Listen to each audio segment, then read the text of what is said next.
कील उखाड़ने वाला बंदर। एक धनवान वणिक पुत्र बड़ा धार्मिक स्वभाव का था। उसने अपने नगर के निकट ही एक उपवन में वृक्षों के बीच मंदिर बनवाने की सोची। बस सोचने की देर थी, काम शुरू हो गया। मंदिर की नींव पड़ी,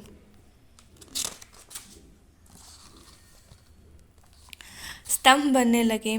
मंदिर में लगाने के लिए पास ही लकड़ी की चिराई होने लगी। दोपहर में सभी शिल्प कारीगर तथा बढ़ई मजदूर भोजन करने के लिए नगर की ओर चले जाते थे। एक दोपहरी में बंदरों का झुंड भटकता भटकता उस ओर आ निकला। वहां सुनसान देखकर बंदर मौज में आकर खेलने कूदने लगे। एक नटखट बंदर पास ही पड़े लकड़ी के मोटे से कुंदे पर चढ़ गया। वह अर्जुन वृक्ष का भारी भरकम तना था। बढ़ई पल्ले बनाने के लिए उसकी चिराई कर रहे थे। कूंदा आधी दूर तक चिर गया था। दोनों खंडों को अलग रखने के लिए बढ़ई ने बीचों बीच खैर की लकड़ी की एक मोटी सी कील बनाकर फंसा रखी थी। उस पर निगाह पड़ते ही नटखट बंदर जाकर चिरे हुए खंडों के बीचों बीच बैठ गया। कुछ देर उधर कूदता रहा, फिर कील को हिलाने लगा। थोड़ी देर बाद उसने अचानक कील उखाड़ ली। कील हटते ही कूदे के दोनों खंड जोर से जुड़ गए। बंदर उनके बीच फंसा था। वह कुचला गया और देखते ही देखते तड़प कर मर गया। कहानी सुनकर कर्टक बोला, इसलिए कहता हूँ कि जिस काम से कोई अर्थ न सिद्ध होता हो उसे नहीं करना चाहिए। व्यर्थ का काम करने से जान भी जा सकती है। अरे अब भी पिंगलक जो शिकार करके लाता है उससे हमें भरपेट भोजन तो मिल ही जाता है, तब बेकार ही झंझट में पड़ने से क्या फ़ायदा।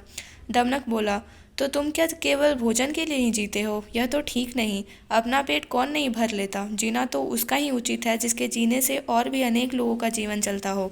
दूसरी बात यह कि शक्ति होते हुए भी जो उसका उपयोग नहीं करता और उसे यूं ही नष्ट होने देता है, उसे भी अंत में अपमानित होना पड़ता है। कर्टक ने कहा, लेकिन हम दोनों तो ऐसे भी मंत्री पद से च्युत हैं। फिर राजा के बारे में यह सब जानने की चेष्टा करने से क्या लाभ? ऐसी हालत में तो राजा से कुछ कहना भी अपनी हंसी उड़वाना ही होगा। व्यक्ति को अपनी वाणी का उपयोग वहीं करना चाहिए जहां उसके प्रयोग से किसी का कुछ लाभ हो।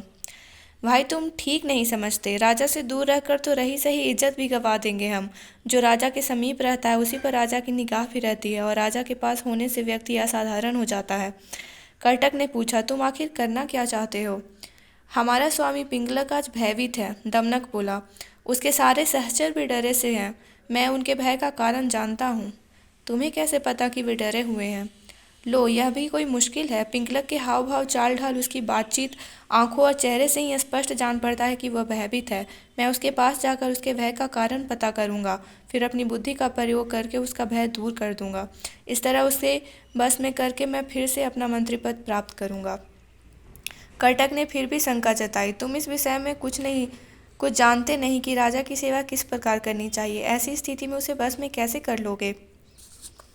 दमनक बोला, राज सेवा के बारे में मैं नहीं जानता। तुम कैसे कह सकते हो? बचपन में पिता के साथ रहकर मैंने सेवा, धर्म तथा राजनीति के विषय में जो कुछ भी सुना सब अच्छी तरह सीख लिया है।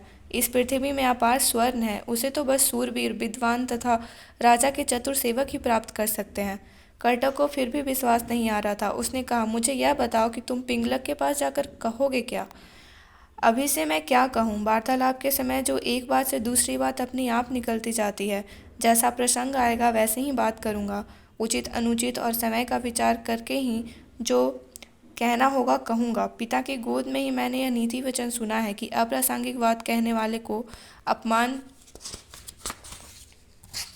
अपमान सहना ही पड़ता है, चाहे वह देवताओं के गुरु बृहस्पति ही क्यों न हो।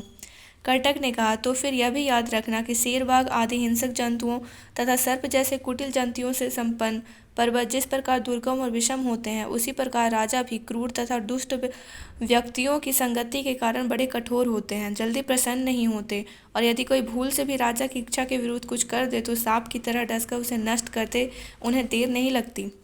दमनक बोला, आप ठीक कहते हैं। बुद्धिमान व्यक्ति को स्वामी की इच्छा के अनुकूल कार्य करके उसे प्रसन्न करना चाहिए।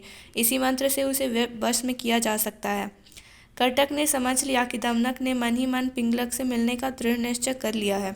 वह बोला, ऐसा विचार है तो अवश्य जाओ। बस मेरी एक बात याद रखना कि राजा के पास पहुंचकर हर समय सावधान रहना। तुम्हारे साथ ही मेरा भविष्य भी जुड़ा है। तुम्हारा पथ मंगलमय हो। कर्टक की अनुमति पाकर दमनक उसे प्रणाम करके पिंगलक से मिलने चल पड़ा। सुरक्षा के लिए व्यू के बीचों बीच बैठे पिंगलक ने दूर से ही दमनक को अपनी ओर आते देख लिया। उसने व्यू के द्वार पर नियुक्त प्रहरी से कहा, मेरे पूर्व महामंत्री का पुत्र दमनक आ रहा है, उसे निर्भय प्रवेश करने दो और उचित आसन पर बैठाने का प्रबंध करो। दमनक ने बेरोक टोक पिंगलक के पास पहुंचकर उसे प्रणाम किया। साथ ही उसका संकेत पाकर वह निकट ही दूसरे मंडल में बैठ गया। सिंहराज पिंगलक ने अपना भारी पंजा उठाकर स्नेह दिखाते हुए दमनक के कंधे पर रखा और आदर के साथ पूछा, कहो दमनक, कुशल से तो हो?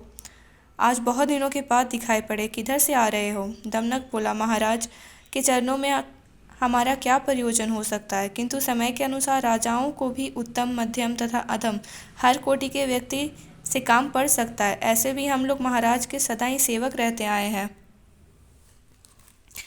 दुर्भाग्य से हमें हमारा पद और अधिकार नहीं मिल पाया है, तो भी हम आपकी सेवा छोड़कर कहाँ जा सकते हैं? हम लाख छोटे और असमर्थ सही, किंतु कोई ऐसा भी अवसर आ सकता है जहाँ महाराज हमारी ही सेवा लेने का विचार करें। पिंगलक उस समय उद्विग्न था। बोला, तुम छोटे बड़े समर्थ या असमर्थ की बात छोड़ो दमनक, तुम हमारे मंत्री के पुत्र हो, अतः तुम जो भी कहना चाहते हो निर्भय होकर कहो।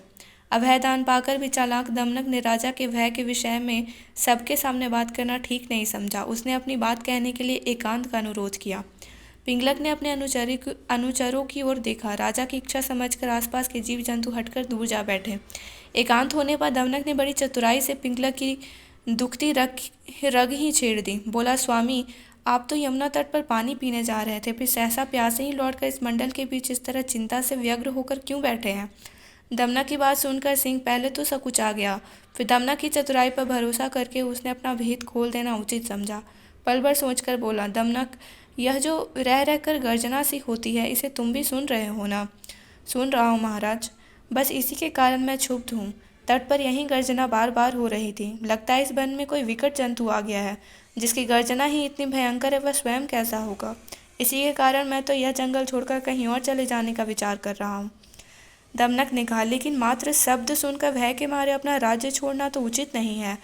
महाराज, शब्द अथवा ध्वनि का क्या है, कितने ही बाजों की ध्वनि भी गर्जना की सी बड़ी गंभीर होती है, और अपने पुरखों का स्थान छोड़ने से पहले पता तो करना चाहिए कि ध्वनि का कारण क्या है।